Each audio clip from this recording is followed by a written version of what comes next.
Este podcast é apresentado pelo Tecnoblog. Sei lá, eu já vi vídeos no Twitter, umas coisas que aparecem, sei lá, o cara sozinho curtindo alguma coisa. E aí o pessoal zoando o cara, filmando o cara. Olha lá, isso não é regra, óbvio, né? É uma coisa que aconteceu aqui e ali. Sim. Mas eu já vi isso, o pessoal tirando sarro e o cara tava, tipo, sozinho em cabreja dele curtindo um show, não lembro o que era, as meninas dando risada. Liberdade ou solidão? Liberdade ou solidão?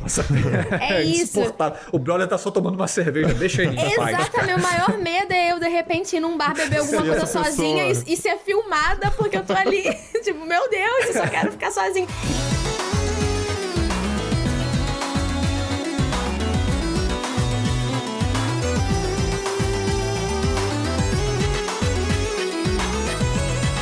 Olá, ouvinte! Seja bem-vindo! Está começando mais um episódio do Tecnocast. Eu sou o Thiago Mobilon. Eu sou a Ana Marques. E eu sou o Josué de Oliveira. Acabou o amor com os apps de relacionamento. Os usuários estão desiludidos e as empresas por trás deles estão vendo os números caírem. Mas será que esse movimento é algo normal de mercado ou tem um motivo mais profundo por trás disso? No episódio de hoje, a gente conversa sobre o papel que a tecnologia assumiu na busca por relacionamentos. Será que tá mais fácil ou tá mais difícil conhecer pessoas novas hoje em dia? Mas antes de começar, a gente pede de novo seu voto lá no prêmio MPB Melhores Podcasts do Brasil, que o Tecnocast tá na segunda fase, né, Josué? Pois é, você vai entrar lá em prêmiompb.com.br, vai votar na gente na categoria Tecnologia e Telecomunicações. É um cadastro rápido que você faz, você pode votar na gente uma vez por dia até o final da segunda fase, que é no dia 22 de novembro. A gente tem pedido aí nas últimas semanas, então dá essa moral pra nós. Aproveita e deixa o seu review pro Tecnocast lá no Spotify ou Apple Podcasts, segue a gente no seu app favorito e aguenta aí, que a gente já começa.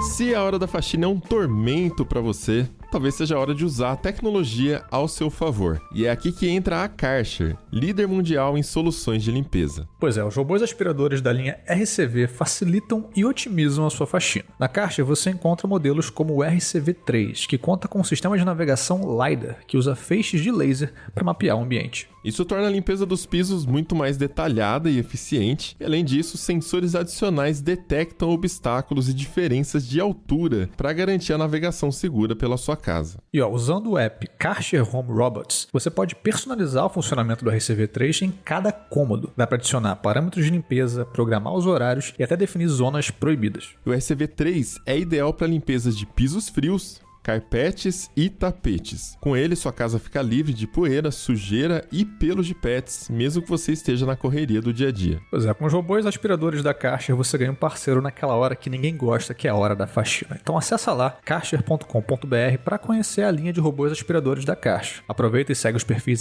@KarcherBrasil nas redes sociais para acompanhar as novidades da empresa.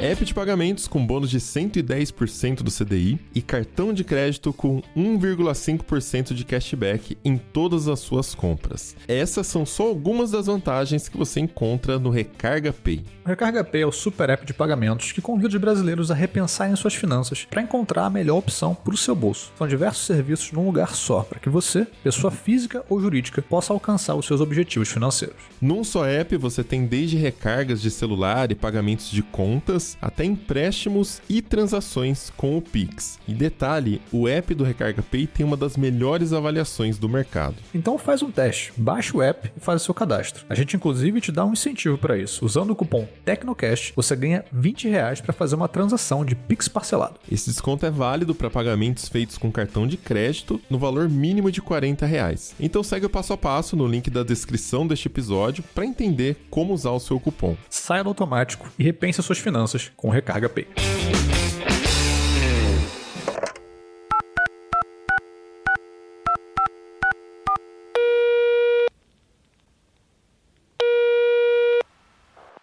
Caixa postal do Tecnocast. Você tem novas mensagens?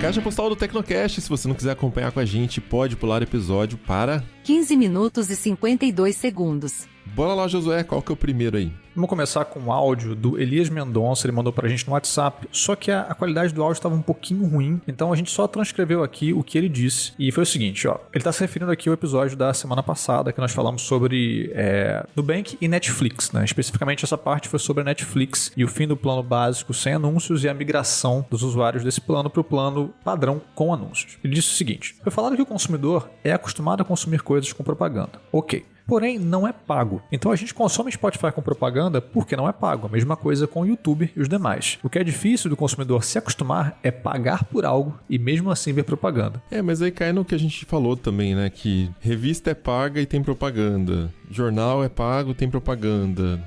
TV a cabo é paga e tem propaganda. Então, na verdade é que assim, o consumidor já estava acostumado a pagar e ver propaganda. Ele foi desacostumado porque aí criou-se essa ideia de que ou você vê propaganda ou você paga, né? E aí não precisa ver propaganda. E agora tá voltando à moda uma coisa que já era assim antes. Por isso que eu até citei a fala que o Josué trouxe, né? Do executivo lá, de empacotar e desempacotar. É meio que construiu-se um modelo, depois destruiu ele, fez dinheiro destruindo ele, construiu de novo, mas em cima do streaming e por aí vai. Essa coisa do pagar e ainda assim ver propaganda, se a gente olhar pra TV a cabo, cara, a bola já tava cantada ali, né? Porque se a questão fosse só o pagamento, a gente sempre pagou e ainda assim tinha propaganda na TV a cabo. E eu lembro, inclusive, que esse era um dos argumentos do meu pai pra gente não ter TV a cabo em casa. Porque, tipo, cara, vou ver propaganda da mesma forma, então por que eu vou gastar dinheiro, tá ligado? Pagando ali todo mês aquele pacote de canais.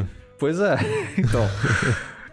Então nunca tivemos um pouco, não só por causa disso, né? Mas esse era um dos argumentos. E eu também nunca entendi naquela época, tipo, caramba, cara, eu já tô pagando aqui. Quando eu coloco na Globo, ok, eu não tô pagando. SBT, mesma coisa, então eu vejo propaganda. Agora, pagando, eu vou ver propaganda. E a gente entende o porquê disso, né? Porque, obviamente, a grana das assinaturas não é suficiente pra financiar toda a máquina que tá levando aquela imagem, aquele som até você. Alguns outros ouvintes citaram, inclusive, o próprio Spotify, embora o caso seja um pouco diferente, né? Que o Spotify mesmo quando você é assinante da plataforma, tem ali os podcasts que são ou exclusivos do Spotify, ou então tem algum programa de remuneração com anúncios, né, que alguns podcasts estão ali afiliados. Então, você está ouvindo ali o seu podcast e entra uma publicidade que não é o tipo de publicidade que você encontra aqui no Tecnocast, que é tipo a gente lendo, falando e tal. É programática, né? É programática, exatamente. Então tem uma galera que também reclama disso, tipo, já tô pagando pra ouvir música e podcast e, também tô sendo impactado por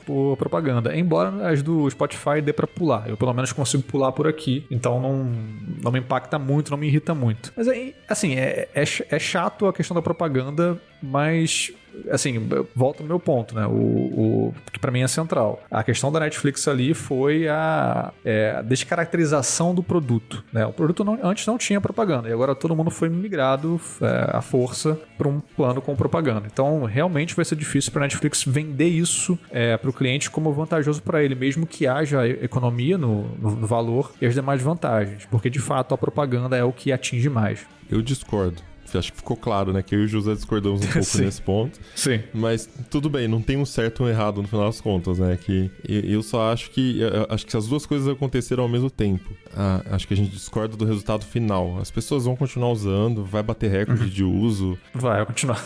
E a frustração, ela é mais do lado dos nerds aqui, da galera que acompanha mais, né? Porque é o lance da ancoragem que a gente fala tanto no Tecnocast. Criou-se essa ancoragem, o acordo inicial era o plano X, que não tinha anúncios, Na cabeça ficou gravado isso. Então, quando eles introduzem o plano com anúncios, mesmo que seja um plano mais barato, cara, é mais barato, o plano é melhor, 1080p, não dá, as pessoas não conseguem, porque saiu daqui e veio pra cá, saca? Saiu de um plano que não tinha anúncios. E então ficou acostumado com aquilo. Parte das pessoas abriria mão desses benefícios só pra não ter anúncios.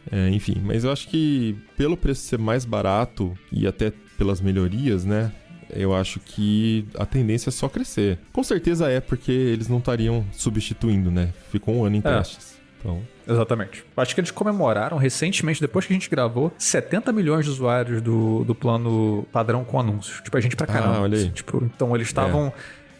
dá pra dizer que eles sabiam o que eles estavam fazendo quando criaram esse produto, certamente. Seguindo aqui, comentário do Diego Oliveira no Telegram, diz o seguinte: sobre a falta de clareza dos conteúdos inclusos nos planos de streaming, eu passei por isso recentemente. Eu assinei o Prime Video, que diz ser um plano único com conteúdos 4K, mas na hora de assistir um filme que estava disponível em 4K, percebi que a imagem não estava boa. Tentando mudar a qualidade de reprodução, vi que para assistir o filme em 4K, tinha que pagar R$14,90. Ou seja, a qualidade que estava disponível no plano para esse filme era somente 1080p. Fiquei bastante frustrado, pois não vi essa informação em lugar algum e acho que não faz sentido pagar quase o valor da assinatura por mais uma simples melhoria em um filme apenas. Realmente, né? Então tem 2 pontos aqui. O primeiro é que, assim, a reclamação principal do Diego, eu acho que a gente até já falou em outro episódio, que você mencionou, Mobilon, que, não lembro, foi algum familiar seu que acabou alugando alguma coisa no Prime Video achando que estava incluso... Seus pais? Então, a Prime tem essa coisa da interface que me parece um pouco confusa. Eles têm o lance dos canais, tem as coisas que você pode alugar, tem as coisas que você pode comprar. Isso fica um pouco confuso mesmo na interface, me parece. Então, assim... Tudo misturado, né? Ali precisa... Enfim, eles ficaram muito tempo numa interface antiga, eles melhoraram a interface, acho que do ano passado pra cá, mas mesmo assim eu acho que tem um trabalho pra fazer ali para as coisas ficarem mais claras. Mas, inclusive, um outro ouvinte respondeu o Diego a respeito disso depois, sobre a questão do 4K. Parece que tem um imbróglio rolando aí, porque o Prime não pode mais usar 4K. Tem uma questão jurídica em torno disso. O Prime estava sendo processado por uma empresa. Então, tô lendo aqui uma notícia do Mundo Conectado sobre isso. Eles dizem o seguinte, esse conflito, esse processo, teve início com um processo movido pela empresa DivX, acho que pronuncia assim, empresa da Califórnia, que acusa a Amazon de utilizar o seu codec HEVC, que é necessário para você exibir em 4K, sem pagar, sem as devidas licenças. Então esse codec é crucial para a compressão de vídeos em Ultra HD e 4K, né? Então já faz um tempo que o Prime não pode mais exibir conteúdos em 4K. Saíram até umas outras notícias sobre isso depois, que eles não estão mais colocando. Eu inclusive procurei hoje aqui no aplicativo, depois que eu vi esse comentário do Diego, eu não encontrei mais nada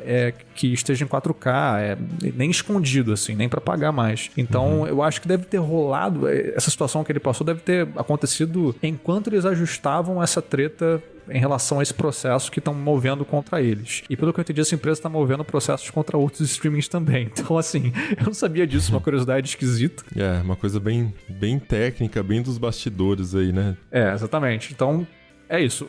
Concordando com a questão da interface ser confusa, assim, tá claro isso pra gente, mas também tem esse outro componente em torno desse desaparecimento aí do 4K no Prime. E, enfim, vamos ver como que esse processo vai se desenrolar. Eu espero que a Amazon possa dar-lhe os trocados para usar o codec da empresa. Acho que eles têm um trocadinho para isso guardado, imagino. Fechando aqui, temos um comentário lá no YouTube do @FerreiraCRST. E ele tá se referindo aqui agora ao outro tema do episódio, que foi a operadora do Nubank. Ele falou o seguinte: ouvindo esse tema, eu estava pensando, será que no futuro as grandes operadoras, Vivo, Claro e TIM, vão somente fornecer a infraestrutura e as MVNOs vão cuidar do atendimento ao cliente? Olha, eu acho difícil que MVNOs consigam ultrapassar a operadora, por uma simples questão de margem de lucro. A empresa, quando está vendendo o produto direto para o usuário final, ela tem uma margem que depois, quando ela vende por MVNO, essa margem é dividida com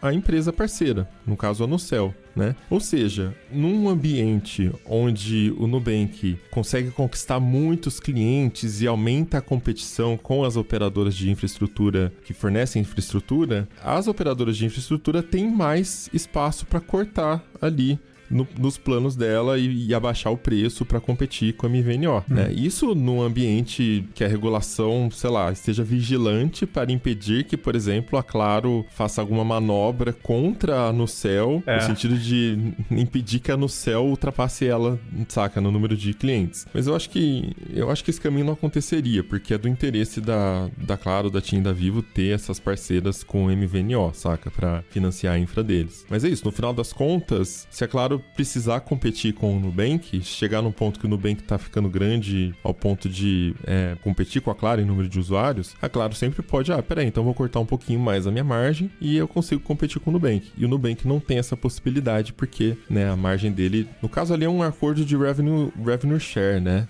Então eu acho que ele nem define exatamente qual é a margem dele, é uma negociação com a Claro. Mas se fosse um modelo de revenda, aí sim a empresa poderia falar, vou cortar mais a minha margem aqui. Mas ainda assim, nessa briga, quem tem mais poder para cortar margem vai ser sempre a operadora que tem a infraestrutura. E lógico que aqui a gente está falando do diferencial de preço, que muitas vezes é o que o cliente procura, uma operadora.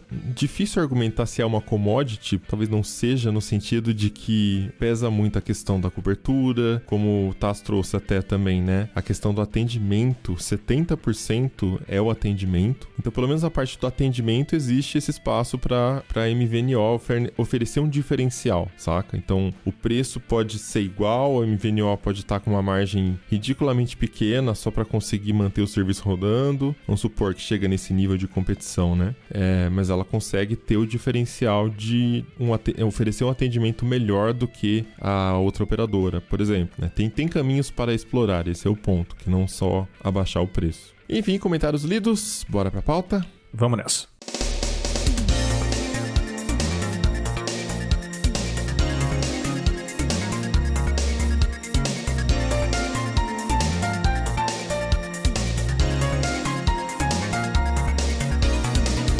As pessoas estão frustradas com os apps de relacionamento. De acordo com os dados da consultoria Sensor Tower, o número de downloads do Tinder no Brasil caiu 23% de 2022 para cá e o número de usuários ativos recuou 24%. Repara que a gente está falando de 2022, então já estamos falando de uma época pós-pandemia. E esse não é só um problema local. O Bumble, por exemplo, teve uma queda no faturamento anual de 23% só em 2023. Isso a nível global. Essas duas empresas fizeram mudanças de CEO recentemente para lidar com essa situação. E essas empresas também tiveram uma queda acumulada de mais de 80% nas ações Match Group e Bumble desde 2021. Esse movimento também parece mais forte com a geração Z, pelo menos quando a gente está falando do contexto americano. Tem uma pesquisa aqui da Axios /Generation Lab que 79% dos universitários não usam nenhum app de relacionamento, de namoro, de encontros. E aí quando a gente vai olhar o que as pessoas estão falando, né? Por que elas não usam mais? Por que elas não querem participar? A gente encontra vários tipos de reclamações diferentes, né? Por exemplo, fadiga dessa dinâmica de ficar arrastando pro lado. Tem também a questão do ghosting, de você dar match, manda uma mensagem, a pessoa nem te responde, então fica aquela coisa, né? Deu match pra quê? Né? Tá dando match e nem quer conversar. Ou começa até a conversa, responde e de repente para de responder do nada. Você acha que tava indo bem, a pessoa desaparece, não fala mais nada. Outra reclamação também comum é quando existe um desalinhamento das expectativas e dos objetivos dentro do aplicativo. Isso vai desde casos onde uma pessoa quer algo sério e a outra quer algo casual, né? E aí até rola o match, mas não desenvolve pro caminho certo, ou às vezes já nem rola o match, até casos como pessoas que usam o aplicativo só como uma rede de publicidade, né, Ana? Pois é, eu nunca tive um aplicativo desses instalado, mas eu tenho muitos amigos que têm. E eu tô sempre ouvindo reclamações.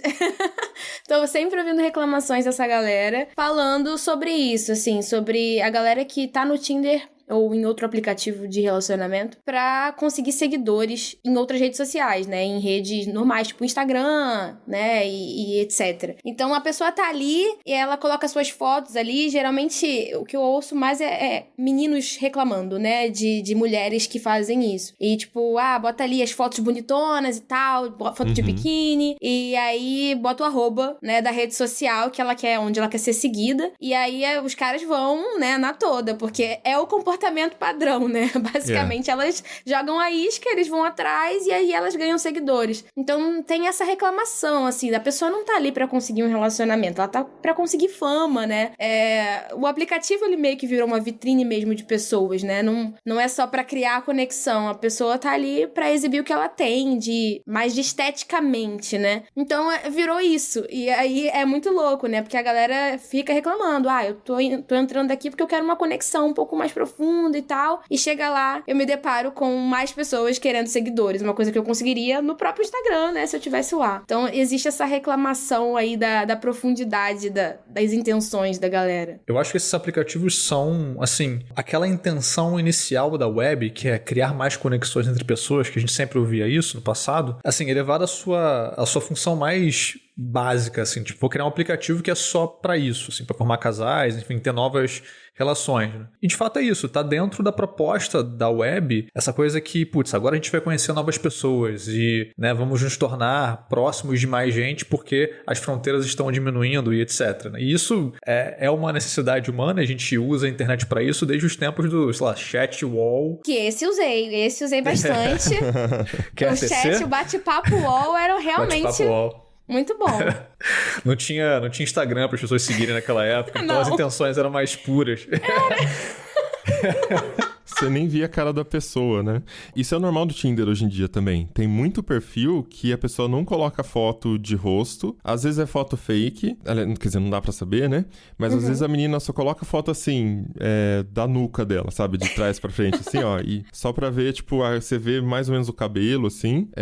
E aí vai do perfil. Algumas meninas são mais ousadas. Então, biquíni, foto lá do corpo já bem explícita na primeira foto, né? E é justamente, tipo, não me peça um Instagram sem pelo menos desenvolver uma conversa. E aí você fica assim, cara, como que alguém consegue dar match com um completo estranho que não tem nem rosto e desenvolver qualquer conversa profunda com essa pessoa sem nem saber com quem você tá falando, sabe? Então as pessoas também estão meio doidas, cara. Tipo, eu não vou puxar conversa, nem dar match pra começar, né? Nem dar like, mas... eu não vou puxar conversa com essa pessoa e começar a falar da minha vida e eu nem sei se você é real. Você pode ser só sei lá, pode ser que eu tô conversando com aquele creepy, aquela coisa bem caricata de filme, saca? Aquela pessoa que tá no porão da mãe dele tentando aplicar golpes. Eu vou me abrir com ele ou com ela, não sei, né, se é uma pessoa de verdade. Então, sei lá, eu acho que tem o problema também das expectativas que as pessoas colocam, mas também dessa coisa de, por conta do ambiente tá tão tóxico, eu não quero usar essa palavra, vai. Eu vi essa substituição, achei interessante no Twitter. A pessoa falou assim, vamos parar de falar tóxico e vamos substituir por arrombado. Tá, vamos a isso então.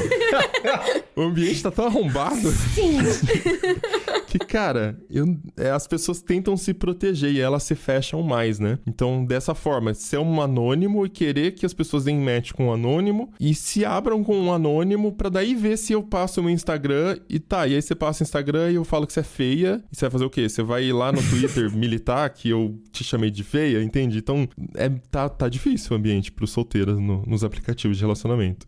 Mas então, apesar dessas problemáticas que o Mobilon citou e, enfim, dessas reclamações que a gente vê aparecendo em muitas matérias, né? A gente tá pesquisando para essa pauta, a gente encontrou matérias em, assim, vários sites gringos que falam sobre cultura digital e tudo mais, e vários sites brasileiros também, então é uma conversa que tá rolando no Brasil, fora do Brasil, em muitos lugares, em muitos contextos. Mas apesar disso tudo, pensando na internet de forma mais geral, a internet é a principal forma como casais se formam, casais se conhecem hoje em dia, né? Para pegar só uma das formas possíveis de relações sociais que são casais.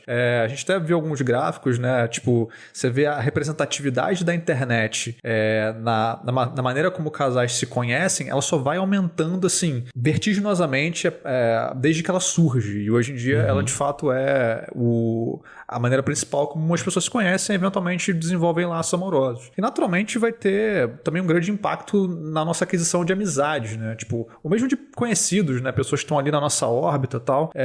A internet funciona muito para isso, porque a gente, de fato, pode vir a conhecer novas pessoas. E aí que tá a tensão dessa conversa e, enfim, desse episódio, quando a gente começou a pensar nele, né? É a principal forma da gente conhecer novas pessoas, nossa vida social tá muito ligada à nossa vida digital, mas ao mesmo tempo a nossa vida digital tá ocorrendo num ambiente muito tóxico, arrombado, para usar o termo que o Mobilon trouxe, sacou?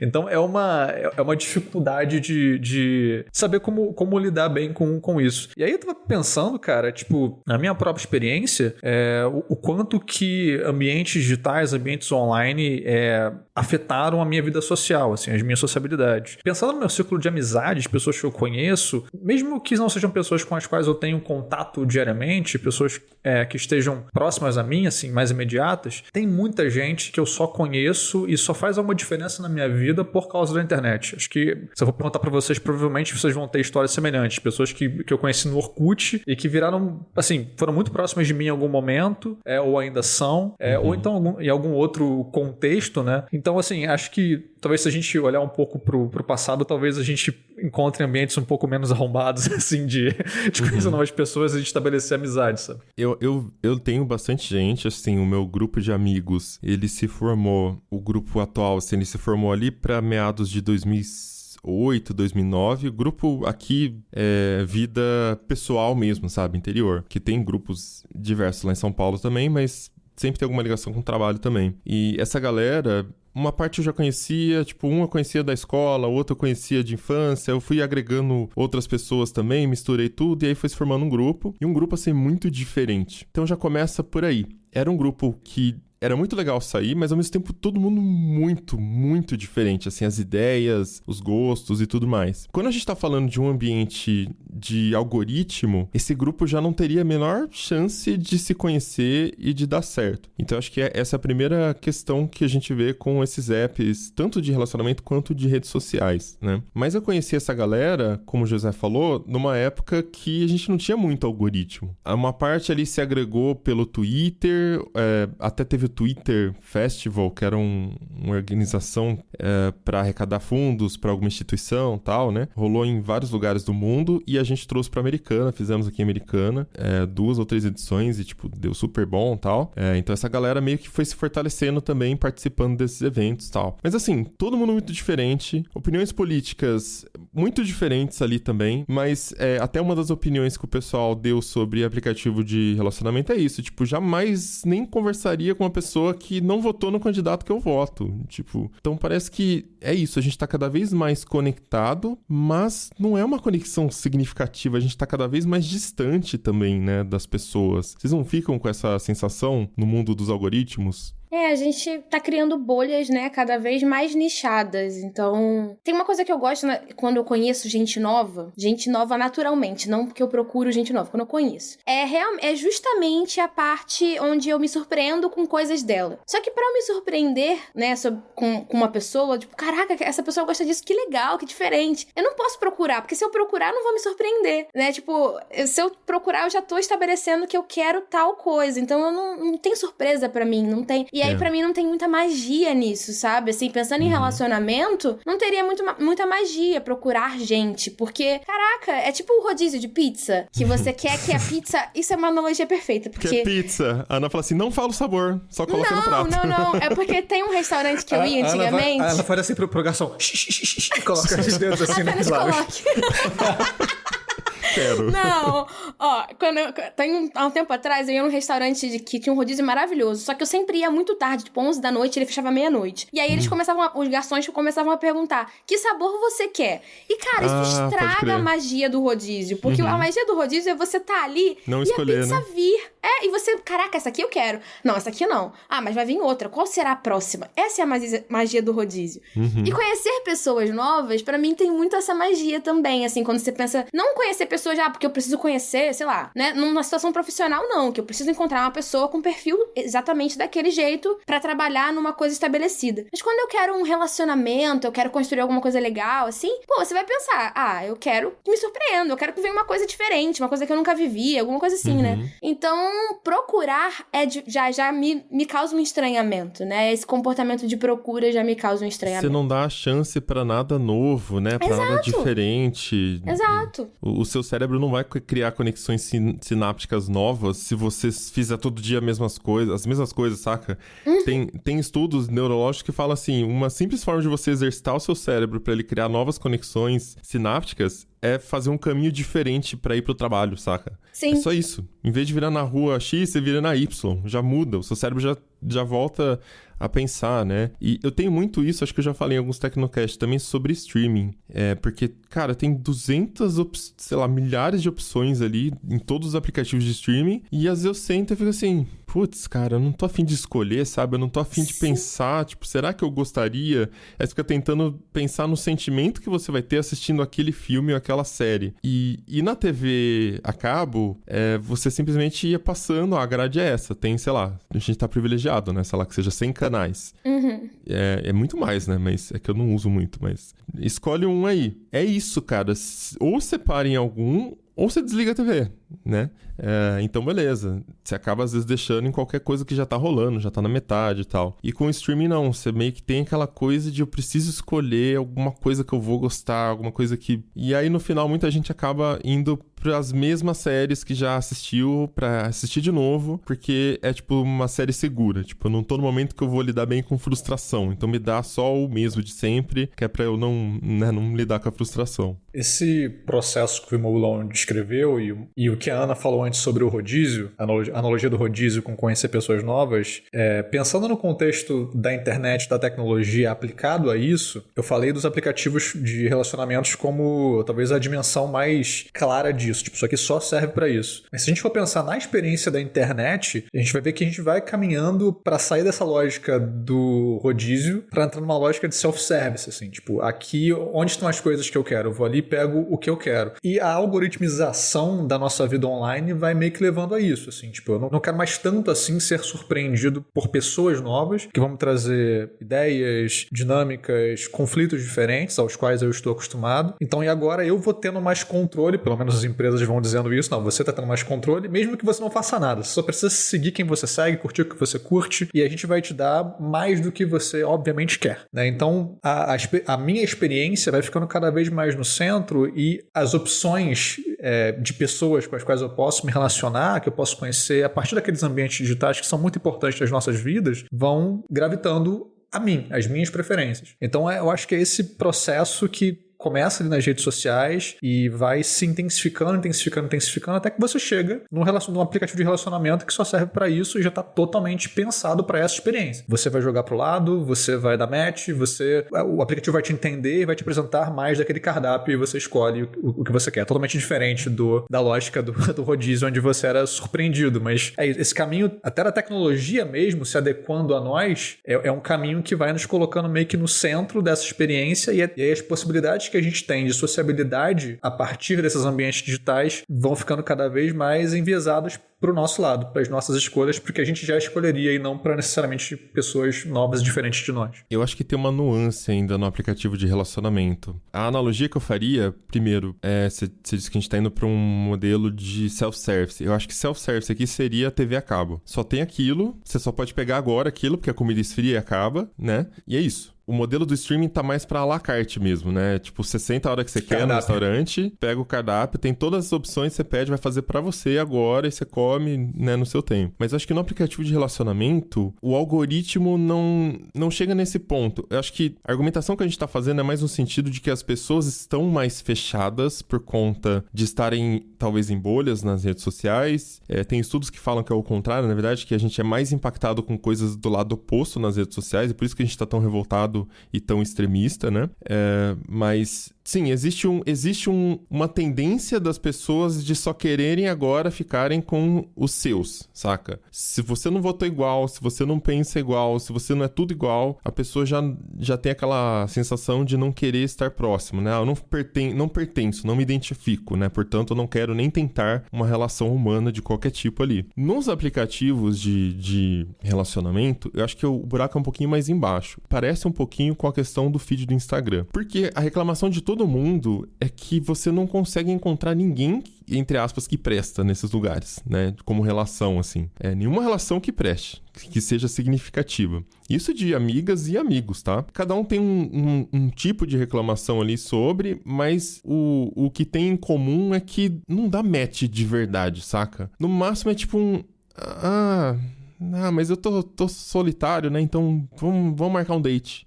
Não foi muito legal, mas é melhor que nada, né? E as pessoas vão arrastando, até que alguns meio que aceitam e tá bom isso mesmo, e fica com essa pessoa mesmo, por um tempo, né? Depois não consegue mais lidar com essa falta de brilho, né? Essa falta do spark ali, né? E acaba largando, enfim. Mas é isso, são relações que não preenchem, entende? Vindas desses aplicativos. Claro que temos aqui um dilema de marketplace, né? As pessoas estão frustradas, logo elas não entram, e aí por elas não entrarem, as pessoas que estão lá não encontram também muitos matches interessantes. Mas eu acho que também tem uma questão que é do algoritmo, talvez não seja do interesse da empresa fazer com que você resolva a sua vida amorosa. Eu vi essa argumentação no Twitter, uma discussão que estava rolando sobre de app de relacionamento, era uns gringos, e aí um cara lá da Europa, não lembro direito do país de qual ele estava falando, mas ele falou que ele trabalhou numa empresa lá, uma das maiores lá de app de relacionamento, e ele falou que não é do interesse da empresa que você encontre o seu parceiro ideal, sua parceira ideal, porque uma vez que você deu o match e entrou num relacionamento de longa duração, você deixa de ser assinante. E no final, esses aplicativos precisam dos assinantes. Então, eles têm que te vender a ideia de que, olha, tá vendo? Tem quase alguma coisa interessante. Mas e se você assinar? Então, você vai ter mais alcance, você vai ver mais gente interessante. Eles sabem quem é interessante. O algoritmo sabe quem é mais atraente, né? Dentro do aplicativo. Por que ele não mostra pra você? Tem um motivo, de fato. O Facebook, eu percebo que ele tem um algoritmo diferente. Porque se você entrar lá, o Facebook Namoro, as primeiras X pessoas que aparecem pra mim são sempre pessoas muito bonitas. E aí depois começa a vir uns mais ou menos, tal, que, né, pro meu gosto, assim, mais ou menos, tal, e enfim. E aí vai tendo o geral. Então me parece que eles priorizam jogar o mais interessante na porta, tipo o restaurante. Coloca o prato mais bonito ali na entrada, né? E aí, esse restaurante deve ser bom. E aí você entra. E enquanto que os outros aplicativos, não, eles te deixam sempre no quase, sabe? Tipo, quase. Peraí, vou ver mais um. E aí você vai ficando preso no aplicativo pra sempre. Enfim, eu não sei até onde é verdade essa fala, se o cara trabalhou lá, se era uma pessoa real, né? Mas faz sentido, né, o que ele disse. Eu acho que tem isso. Inclusive, o Tinder, ele é focado em encontros casuais mesmo. Essa é a proposta dele, né? Uma coisa mais de curto prazo e tal. A proposta dele é os encontros casuais, enquanto o Hinge é diferente. Acho que é Hinge que fala, né? Não tenho certeza, mas acho que é isso. Que ele é do Match Group também, e ele é de longo prazo. Tanto que o slogan é, tipo, desinstale o Hinge. Você vai usar e vai ser o seu último encontro, porque vai dar certo, você não vai mais precisar do aplicativo. Então tem essas duas coisas. Eu tava vendo até uma pesquisa que saiu na Fortune, que fala sobre a diferença desses aplicativos e como a geração Z, ela tá preferindo o Hinge nos Estados Unidos, porque justamente por causa dessa questão de médio prazo, né? Tipo, a galera não quer ficar entrando em aplicativo toda hora e encontrando pessoas e saindo com uma, descartando uma e indo pra outra. Não quer isso. Ela quer uma coisa que dure. E aí o Hinge, ele tem mais sucesso pra esse tipo de encontro. E realmente, assim, às vezes eu sou impactada por anúncios de concorrente, aplicativos menores, né? Concorrentes do Tinder, concorrentes do Bumble. E geralmente esses anúncios, eles chegam pra mim com esse slogan do tipo... Aqui sim são coisas duradouras, né? Aqui sim você vai conseguir fazer conexões profundas, diferente, sabe, dos outros. Então, assim, existe essa questão, principalmente nesses aplicativos maiores, de que a pessoa entra ali como se fosse uma loja de carne, né? Tipo assim, você vai pegar aqui uma, vai trocar por outra. Cardápio humano ali. É um cardápio humano.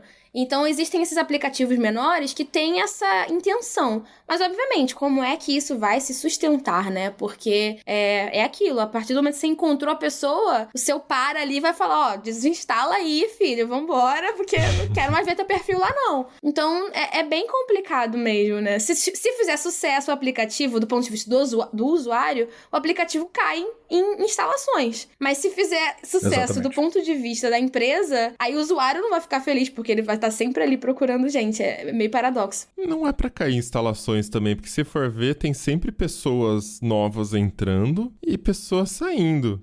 Mas se a relação for duradoura, ela, né, tipo... Não, eu acho que assim, sim, o resultado líquido vai ser menor do que se a empresa ficar aprendendo, né?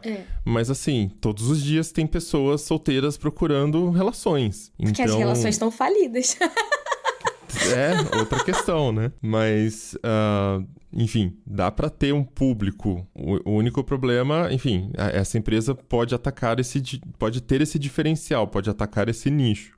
Mas é isso, depende das pessoas também perderem essa descrença que elas estão com os aplicativos. E tem essa questão também que você puxou falando sobre o Facebook Namoro, que tem...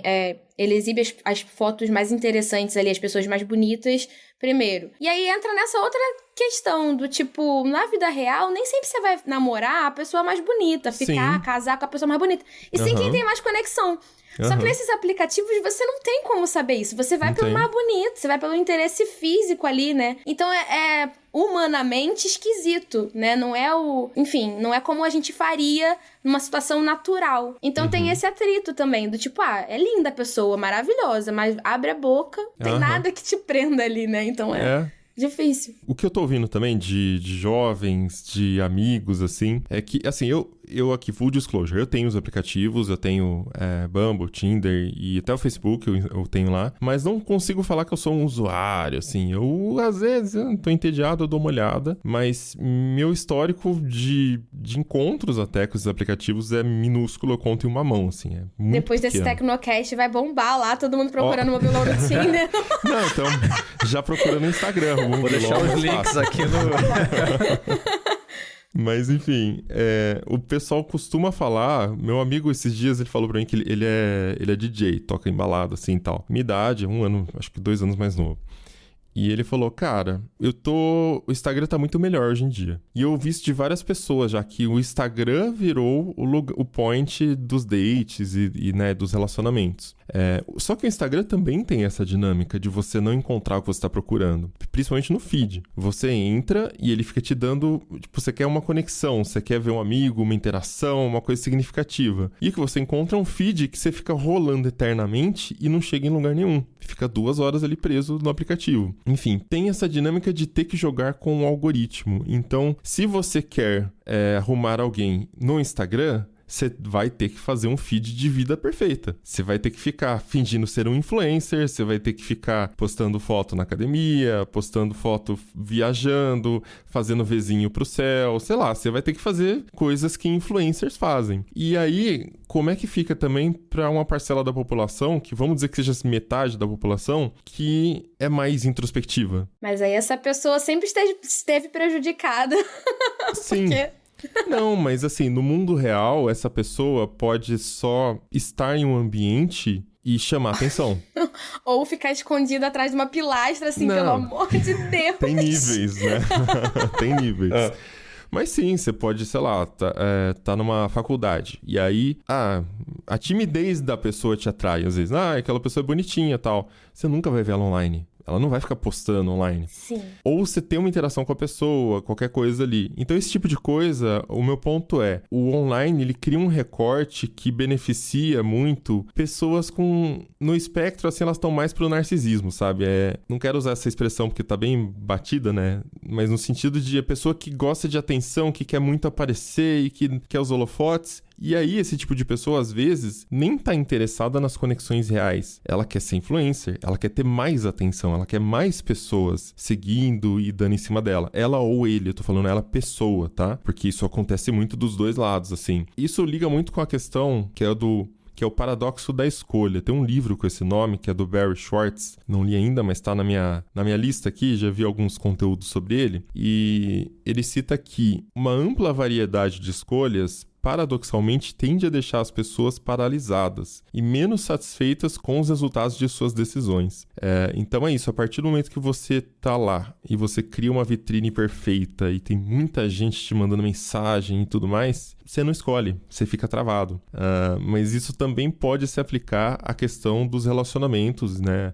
E das conexões, aqui falando de relacionamentos não só amorosos, mas de amizade também, né? Pensando de modo mais amplo, assim, tem aspectos culturais também que estão em torno disso, e até aspectos de passagem do tempo e como vai se tornando um pouco mais difícil pra gente se abrir para novos relacionamentos, inclusive de amizade, à medida que a gente vai envelhecendo, né? Tem algumas pesquisas que sugerem que a idade ali por volta de 25 anos anos é o momento em que, em média, as pessoas têm mais amigos, mais pessoas ali no seu círculo imediato de amizades. E isso vai declinando naturalmente ao longo do tempo. Tem alguns gráficos que mostram de fato isso. Você vai tendo contato com menos gente ao mesmo tempo, pelo menos de modo mais significativo, e, enfim, isso vai diminuindo à medida que você envelhece.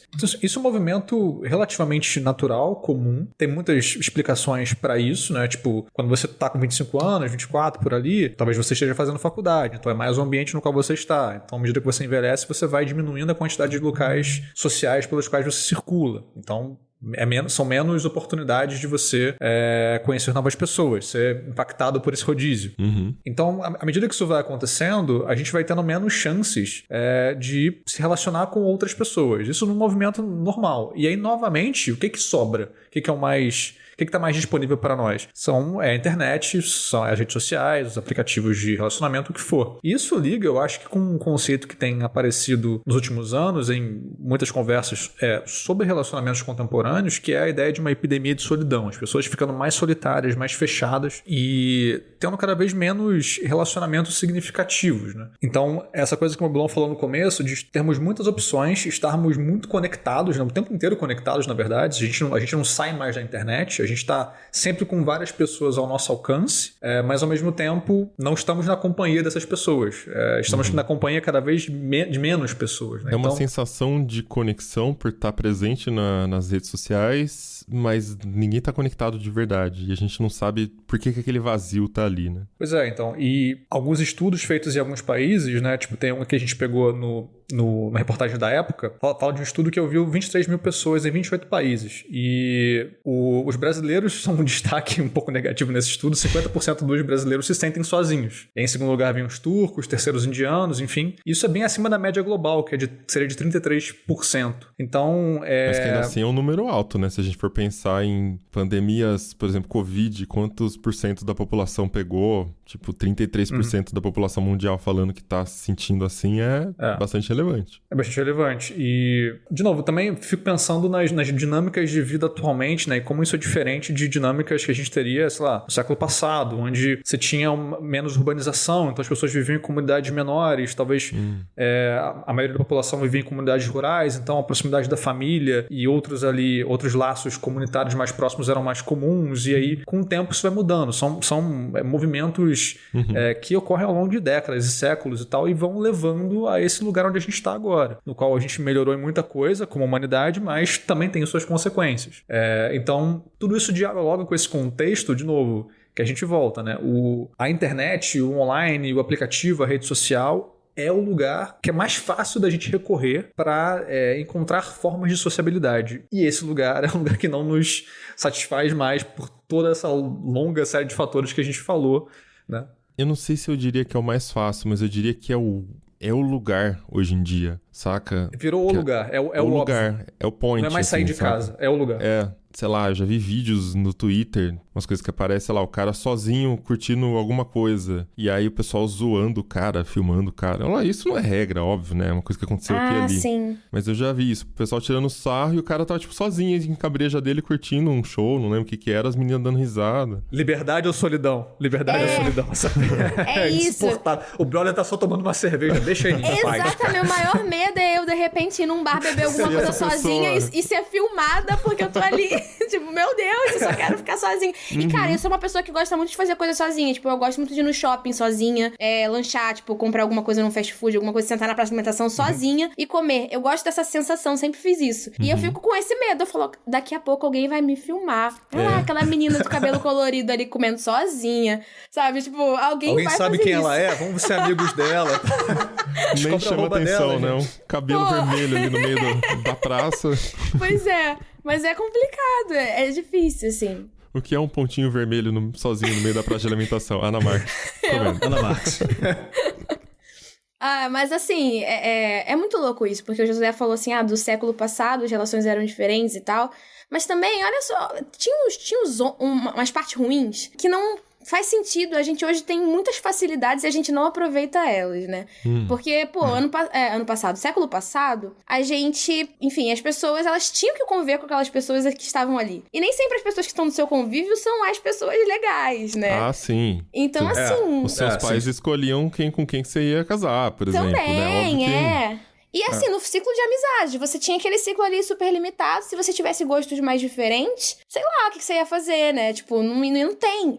E hoje a gente tem uma super possibilidade de conhecer pessoas e ir ao encontro delas, né? E de, tipo, fazer conexões, de passar dessa barreira ali da conexão digital e encontrar e sair e fazer coisas legais no dia a dia. Pô, vai viajar, vai numa festa, né? E a gente não faz, né? A gente não sai, a gente fica falando pela internet e a gente fica acomodado nisso. Então, assim, eu falo a gente, mas eu não faço isso. Assim, eu saio muito, né? Meus finais de semana são sempre na rua, porque eu, enfim, toco. Então, minha vida fora da internet, ela é muito, muito forte. Mas eu vejo uma galera, assim, vários amigos que reclamam disso, do tipo, eu não conheço ninguém. Mas você vai ver final de semana da pessoa vendo Netflix em casa, e aí, tipo, não vai conhecer mesmo.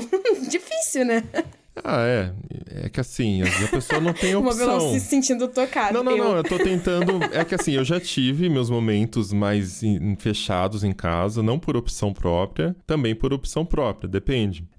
Eu já tive meus momentos de falar assim, hoje eu só quero ir no cinema, ver um filme, eu quero ir sozinho, né? Eu quero jantar em tal lugar, eu vou. Mas digo assim, tem casos e casos. Tem casos de pessoas que realmente não querem se relacionar, não querem conhecer ninguém, mas depois reclamam que, não conheço ninguém pra trocar uma ideia. Verdade.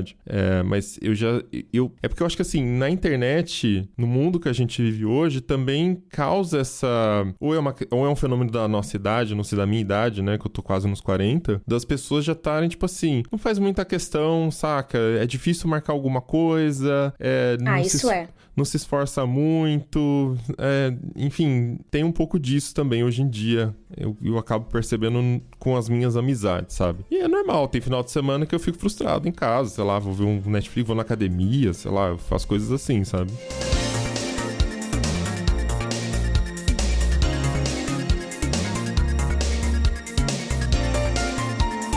Um ponto que liga com isso que a gente tá falando também é que a expectativa de vida também tem mudado, né?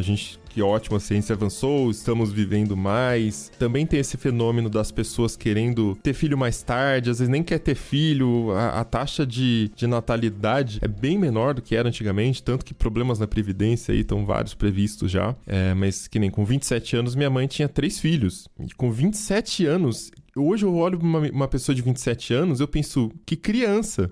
Sim. E, cara, minha mãe tinha 3 filhos, minha mãe era professora, né? Meu pai tava fazendo freela, desempregado, batalhando pra construir a casa e, enfim, pra gente conseguir ter onde morar. E eu penso, caraca, mano, se hoje a gente vê uma pessoa com 27 anos passando por isso, é perrengue, é pesado, sabe? Não é uma coisa de a gravidez criança. Na adolescência com 30 anos, o medo da gravidez com a adolescência. Eu tenho isso também. E quando eu fiz 30, me bateu essa coisa, porque minha mãe me teve com 30. E mulher tem essa pressão, né? Tipo, tem que engravidar, tem que ter filho e tal. Quando eu fiz 30, eu falei, meu Deus, eu sou um bebê. Eu tenho 6 anos. O que tá acontecendo? E aí você começa a refletir. Mas assim, aí tem que ver, né? Porque realmente mudou, né? O perfil social mudou. As pessoas não precisam mais ter... As mulheres não precisam ter filhos tão cedo mais. A medicina avançou muito, né? Existem formas de você ter filho mais tarde. O conhecimento também sobre adoção. Às vezes você não precisa ter um filho biológico, enfim. Sim. Tem várias coisas. Então, a gente foi acompanhando. A gente tem que acompanhar isso também, né? Nem casamento, né? Tem gente que não quer. Só junta aí. Não casa. O propósito é viajar, a gente ficar junto, viajar. Ih, filho, não quero nem saber. E tá tudo certo, né? Mas acho que o ponto que eu tava querendo fazer com isso é que é isso. A gente vai viver mais. A gente faz as coisas mais tarde mesmo. Então, aquela velha lógica de que o pico é aos 25 de amizade. E tá tudo bem, porque ali com os 25 você provavelmente já vai estar casado, já vai tendo filho. Nos 30 anos sua energia começa a baixar, né? 35, você toma uma cerveja, no outro dia você já tá com ressaca. E é fato, tudo isso continua sendo verdade. Biologicamente nada mudou. A energia é mais baixa, você sente ressaca mais fácil. Porém, a dinâmica de relacionamentos, de amizade, de namoro e tudo mais, é completamente diferente, né? Então, ou as coisas mudam e talvez a gente dê uns passos para trás para fugir dos algoritmos, né? E eu tenho até umas anotações aqui na pauta, porque tem realmente pessoas buscando isso, né? Ou tem o outro lado também, que é como a IA chega para fazer parte desse ambiente de relações também. Então, por exemplo, a questão das buscas por alternativas offline, tem muita gente voltando para, entre aspas, métodos tradicionais, né? Então, conhecer por meio de amigos, que eu acho que é o principal, não ajuda quem não tá com uma vida social muito boa aí, mas, né, tem muita gente fazendo isso. Lá fora tá acontecendo bastante evento para solteiro, mas isso é cultura do americano, não do brasileiro, né? Fazer aquele lance de speed dating. Coloca todo mundo num salão, várias mesinhas, um sentado de frente pro outro. Você já deve ter visto em filmes isso, em filme, né? Isso. E aí, 5 minutos pra conversar. Vai Terminou? se revezando. Passa a mesa. Terminou? Passa a mesa. E aí, você vai anotando os nomes de quem você gostou e tal, e depois, né? Então, lá nos Estados Unidos, isso tá voltando agora, tá em alta. Tem acontecido bastante também workshops de flirt. Eu já fui impactado por bastante coisa na internet. Não! Sério, cara? Vocês nunca viram? Tem uma... Não. Eu não sei o nome, tem uma menina famosinha aqui no Brasil que ela usa um óculos redondinho. Já apareceu bastante pra mim no Facebook porque ela faz uns vídeos virais, né? Ah, você falou isso pra menina? Cara, não acredito que você falou. Vem cá que eu vou te ensinar, né? E aí, tem bastante coisa disso. E o pessoal que tem dificuldade em se relacionar buscando bastante, né, essas dicas de como é que eu falo com a mulher. Enfim, então, o que eu ouço é isso. O pessoal buscando alternativas. Tipo, vou aqui no campinho que tem aqui perto de casa jogar futebol, por exemplo. Ah, mas nem sei jogar, nem tenho grupo. Chega lá, cara. Eu quero jogar, tem time aí, posso entrar? E tem gente fazendo isso, sabe? Tipo, faz inclusive, amizade. essa é a forma de socialização mais básica para homens. Posso entrar no racha aí? Normal, cara. Isso costuma funcionar. Mas as pessoas estão voltando a pensar nisso, saca? Tipo, tá ficando popular de novo, vai por esse caminho que aqui você vai conhecer amigos e aí, quem sabe, através dos amigos, encontrar relacionamentos também. Tem uma pesquisa do Spotify, na verdade, que é sobre, enfim, consumo ali de música e streaming de música de modo geral e podcast também. Esse estudo focou ali na Gen Z e tem um dado interessante que eles coletaram nesse estudo e eles disseram que, olha, 73% da Gen Z, do que eles conseguiram coletar no Brasil, acredita que as pessoas estão mais solitárias hoje do que há 10 anos. Esse estudo constatou que tem uma demanda grande nessa faixa etária por eventos musicais ao vivo e outras experiências offline, né, pessoais ali ligadas à música, tipo festas para ouvir álbuns, por exemplo. Eu não sabia que isso rolava, mas pelo visto tem acontecido. Isso eu nunca vi. Pessoas se reunindo para ouvir álbuns. E é interessante pegar esse achado dessa pesquisa do Spotify sobre Gen Z, porque a gente pensa, a gente nasceu numa época em que a internet estava começando a existir. Então a gente foi entrando na internet. A Gen Z já nasceu na internet, ela já nasceu conectada. Então já nasceu com esse lugar que é a internet disponível o tempo todo. É interessante perceber que muitos desses movimentos de retorno para experiências pessoais vem de pessoas jovens, vem de pessoas dessa faixa etária. Então, e dentro disso tem outro ponto interessante,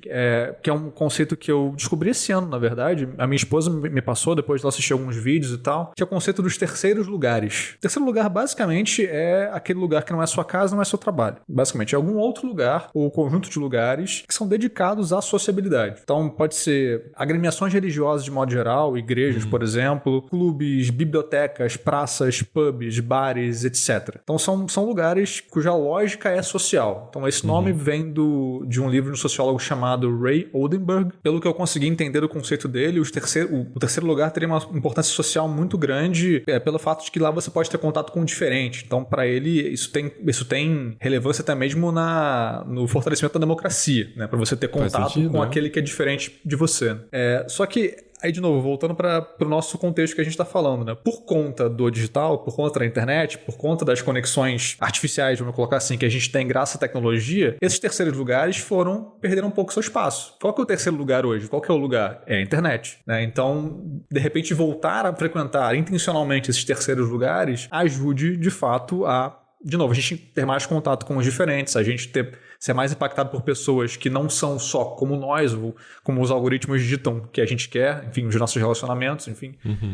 Então, essa parte do terceiro lugar virou um tópico que ficou bastante no meu radar ao longo desse ano, porque, de fato, eu fui percebendo que a minha disposição para frequentar lugares, simplesmente pela sociabilidade, foi diminuindo nos últimos anos. Talvez isso precise voltar agora. De fato, eu tô com mais de 30 anos, é mais difícil conhecer novas pessoas, é mais difícil ter novos amigos, então talvez seja a hora de voltar a frequentar com mais ênfase os terceiros lugares. E é curioso porque a geração Z, ela bebe menos, ela é mais preocupada com a saúde. Sim. Então faz sentido também que, para eles, muitas vezes eles vão atrás desses lugares, que nem eu brinquei ali do campo de futevôlei, sei lá, de futebol, vôlei, qualquer coisa do tipo, né?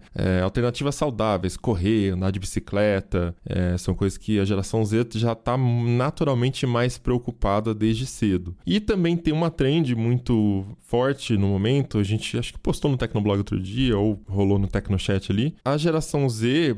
ela tá aderindo muito ao estilo low profile. Então, conta do Instagram fechada, às vezes o perfil... Sim.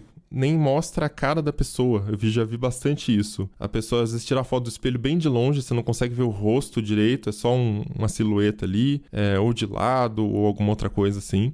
Então, ou o feed, eles não mantêm o feed por muito tempo, eles deixam só, sei lá, 3 fotos que representam a pessoa, limpa o feed, arquiva tudo no Instagram, só posta coisa nos stories às vezes. E também tem um outro estudo que eu vi que é ter 2 perfis. Então tem o perfil que é pros amigos e a família ver, e tem o perfil que é pra ser trash. Então, eu vi uma reportagem que, tipo, fuça o celular do seu filho, tenta descobrir, porque é muito comum. O outro perfil, a pessoa é outra pessoa, então aí é pra se encaixar no grupo. Então, as mães falando que, pô, a minha filha é super educada, não sei do que lá, no outro perfil falando um monte de besteira, umas fotos estranhas, fumando, não sei do que lá. Coisas que jovens fazem, né? Não vamos ser hipócritas aqui, todos fizemos, né? Todos que fomos revoltados um pouquinho na hora que fica adolescente, mas... Enfim, essas são as tendências aí se adaptando ao mundo online.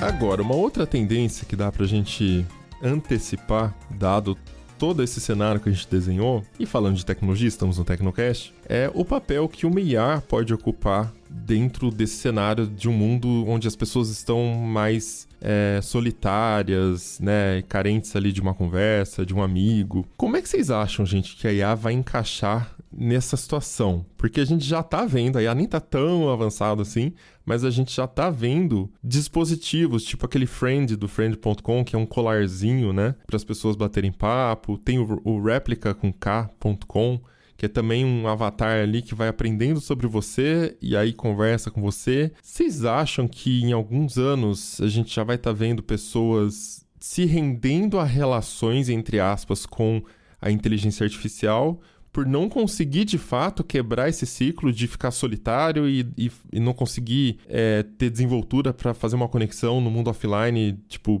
sair sozinho, saca? Esse tipo de coisa. Vocês acham que a gente vai começar a ver isso em pouco tempo? Eu acho que sim, eu acho que as pessoas vão começar a usar a IA dessa forma, mas eu acho que elas vão ter uma vergonhazinha no início de falar, de assumir. Vai ser tipo o Tinder hoje em dia. Tipo isso. Tipo assim, usa assim pra satisfazer a solidão ali quando tá sozinho, pra ter com quem conversar e tudo mais, mas não vai expor, assim, eu acho que não vai ser uma coisa tipo, vou apresentar meu namorado IA para as pessoas. Não, esse seria outro nível de creepy também, né? Não ainda, né, não sei daqui a uns 20 anos como é que vai estar. Mas eu acho que sim, eu acho que as pessoas vão começar a usar. Até porque, assim, se você parar pra pensar, não sei, eu gostava muito daqueles bichinhos virtuais. Tamagotchi? Aquilo me dá...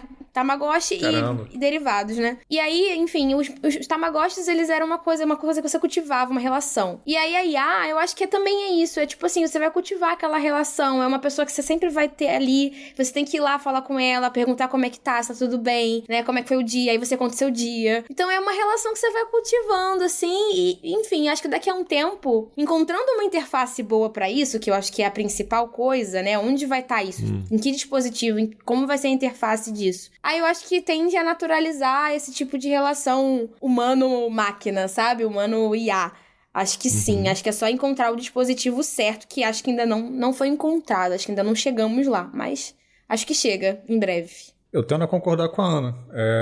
Eu acho que hoje em dia a gente já tem algumas empresas fornecendo esse tipo de solução, vamos chamar assim, e eu tenho que admitir que quando eu leio a respeito, eu tenho um estranhamento. E acho que em alguns casos, de fato, tem motivos para ter estranhamentos, né? Tipo, tem até uma coluna aqui, o Diogo Cortis, que já foi convidado aqui no Tecnocast, a gente falou sobre IA com ele. Ele é um cara que é pesquisador da área. Estamos falando sobre rapazes que têm namoradas IA. E eles adoram porque elas nunca dizem não, basicamente. Então você cria um tipo de relacionamento. Saudável, né? Pois é. O problema que isso vai gerar. Não sou nenhum especialista, mas acho que isso pode ser meio complicado, saca? Então, assim, mas, assim, existem serviços que estão muito voltados para garotos, que têm esses relacionamentos, essas relações com chatbots, basicamente, femininos, mas também tem voltado para mulheres. Então tem a matéria no Axios, olhando para esse segmento especificamente ali do ponto de vista do público feminino, e o nome da matéria é muito bom, que é The AI Boyfriend Business is Booming, ou seja, o negócio do namorado de IA está explodindo. Ou seja, tem bastante gente procurando por isso. Então tem demanda tanto do lado masculino quanto feminino. Talvez haja necessidades diferentes, precisa dar um tempo ali para ter mais pesquisa, entender como homens estão usando isso e como mulheres estão usando, mas a tendência tá aí. E eu acho que, assim, vai haver usos complicados, mas talvez haja usos que sejam meramente conversacionais. Eu também não quero condenar completamente e considerar as pessoas como esquisitas, mas pode ter usos que são simplesmente de ter ali uma interação acontecendo com frequência. Nesse contexto pode ser interessante. Pode te ajudar a pensar em coisas do seu dia, pode te ajudar a, sabe, rever certas opiniões, enfim, pode te ajudar simplesmente a ter esse músculo de conversa sempre trabalhando. A gente pode pensar que o ideal seria que a gente tivesse as condições de manter isso com outro ser humano. Eu acho que, né? Porque com outro ser humano você tem ali o conflito, você tem na natureza da relação humana você ter o diferente. Discordar. Discordar. Com o chatbot é um pouco mais complicado. Óbvio que eles podem mudar com o tempo e tal, mas assim, como eu falei, essa coisa das namoradas e elas nunca dizem não, elas não discordam de você. Né? Então, o tipo de expectativa problemática pra cacete que sugerem garotos a respeito de relacionamentos com mulheres, assim, isso vai cobrar seu preço no momento... Não só com mulheres, né? Com seres humanos. Com seres humanos de modo geral. Relações profissionais mesmo, a gente já vê isso, né? Tipo, a galera não tá mais... Ela não quer mais seguir orientações, não quer... Né? Tipo, é o que eu acho, pronto. Discordou de mim, não, então não quero, e vai embora. Ou então faz corpo mole. Elas não sabem lidar mais com frustração. Isso já tá acontecendo. E a gente já falou, né? De lidar com o diferente, de sair da bolha. Então, com o IA, a tendência é que a bolha só aumente, então. Porque aí, de fato, você não vai ser impactado por nada de diferente. E a IA não vai nem discordar de você das coisas que você, sei lá, tá comentando ali que você gosta de tal coisa. Sei lá, não sei que tipo de discordância também a IA tá programada pra ter ou não. Digo assim, no sentido de você falar uma coisa sobre saúde, ela discordar, né? Tipo, não, isso vai fazer mal pra você. Imagino que ela vai ser programada dessa forma.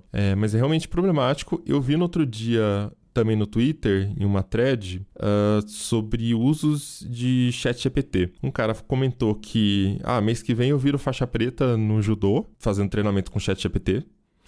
Eu fiquei pensando, tipo, como que tá sendo isso, mas sim, ele orientou o ChatGPT pra ser professor dele de judô. E ele tá treinando no chão da casa dele. Eu não sei como que você treina judô, porque judô é aquela modalidade que é de segurar a pessoa e derrubar, né?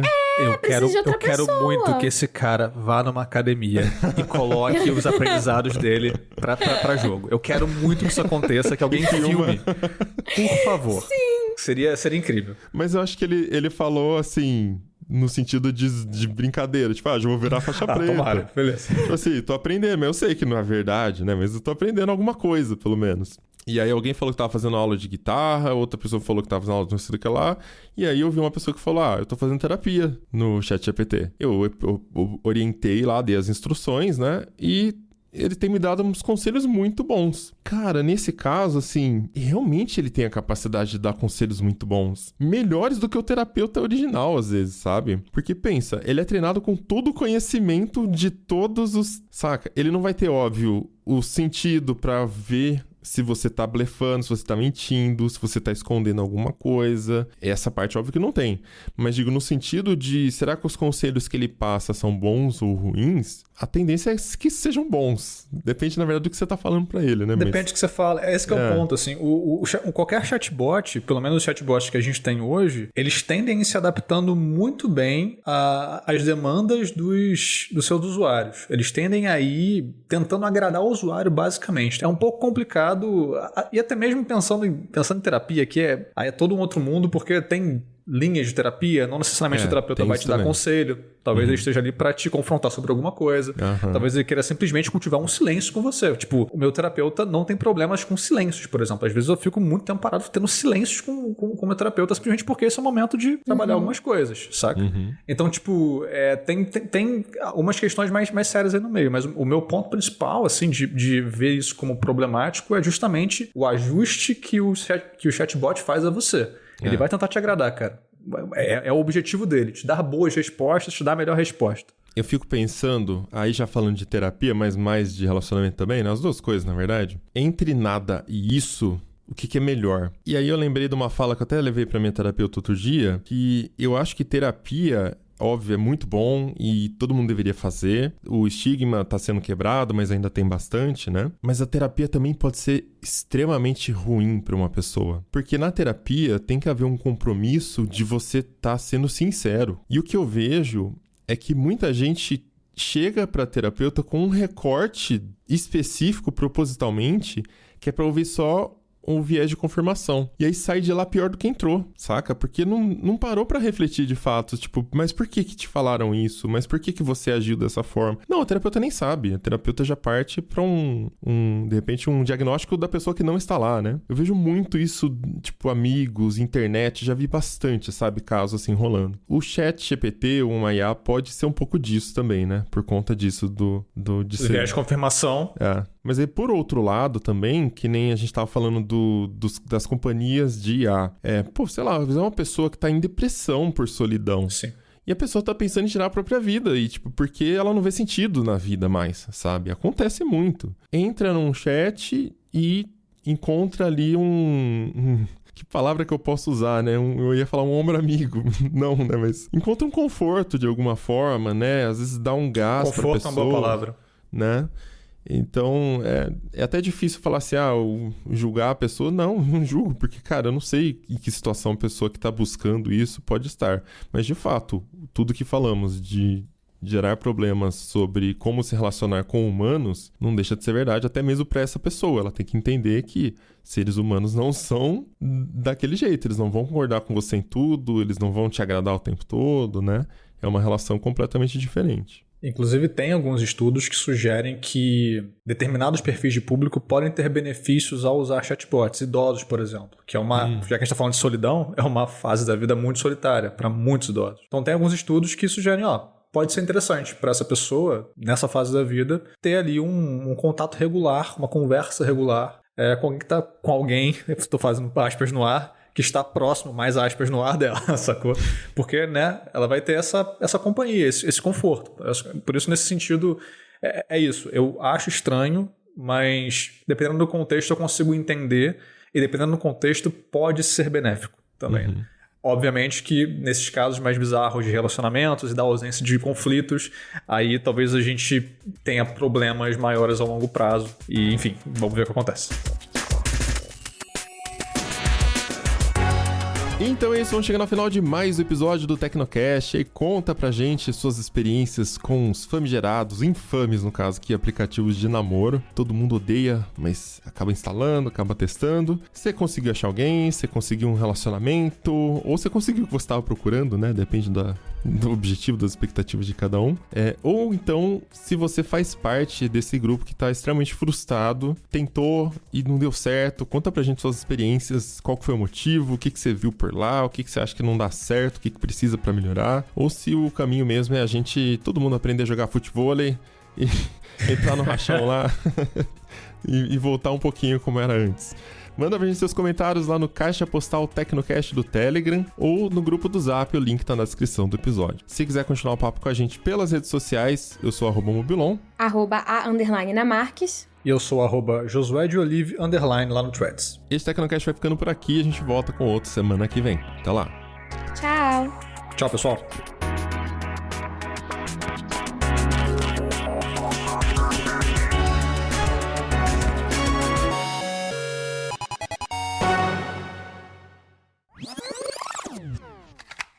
E esse Tecnocast foi produzido pelo José de Oliveira, foi editado e sonorizado por Ariel Libório e a arte da capa é do Vitor Pada.